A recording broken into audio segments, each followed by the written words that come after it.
প্রধান উপদেষ্টা আমাদেরকে অভয় দিছে যে আপনারা এগিয়ে যান, আপনারা সুফিবাদের মানুষ, কোনো সমস্যা নাই। মরণকালে ঢোলবাসি বাজাইতে এই জন্য কইছি আমরা ঢোলের তালে তালে আল্লাহু আল্লাহু জিকির করি, তসবিহ ডাকে, কেউ রনার দানা দিয়ে ডাকে। মুমিন নারী মুমিন পুরুষের বন্ধু, যে নারী আমাদের পাশে থাকে সে আমার মুরিদ, আমার ভক্ত, আমার বোন। গান বাজনা জিকির আজকারের মাধ্যমে ঢোল বাদ্য করে থাকি, এগুলো যদি আমরা যুক্তি দিয়ে কোরআন হাদিস আজমা কিয়াস দিয়ে যদি আমরা বুঝাইয়া না দিতে পারি, আমরা সারা বাংলাদেশে এগুলো বন্ধ করে দিব। আর যদি আমরা বুঝাইয়া দিতে পারি তাহলে আমাদেরকে কেন ডিস্টার্ব করবে? আমরা তো ওনাদের কোনো উরুস মাহফিলে, ওয়াজ মাহফিলে আমরা যাই ডিস্টার্ব করি না, তাইলে আমাদের এই সুফিবাদের উপর আজকে কেন এত হামলা? আমরা প্রধান উপদেষ্টার কাছেও দাবি জানিয়েছি, ইনশাল্লাহ সব প্রধান উপদেষ্টা আমাদেরকে অভয় দিছে যে আপনারা এগিয়ে যান, আপনারা সুফিবাদের মানুষ, কোনো সমস্যা নাই। এবং প্রশাসন, আমরা প্রশাসনের দৃষ্টি আকর্ষণ করছি, আমরা সুনাগরিক হইতে চাই, শান্তিতে বাস করতে চাই।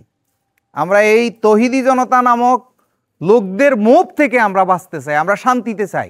এই তৌহিদি জনতার যেই কোনো জায়গায় বসে যদি আমাদের থেকে বুঝে নিতে চায়, আমরা শতবার বুঝিয়ে দিব। এই মরণকালে ঢোলবাসি বাজাইতে এই জন্য কইছি আমরা ঢোলের তালে তালে আল্লাহু আল্লাহু জিকির করি।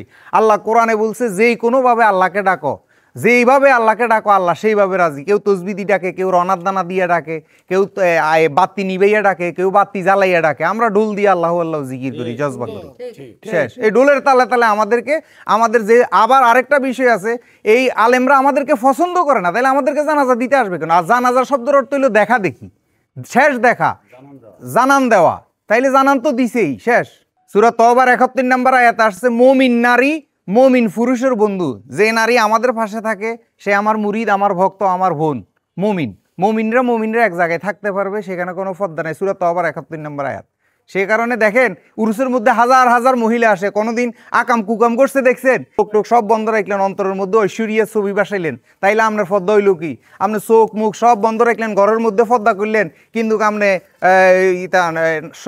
নায়কের ছবি চোখের মধ্যে বাসাইতেছেন, নায়িকার ছবি অন্তরের মধ্যে বাসাইতেছেন, তো আপনার পর্দা হইল কি?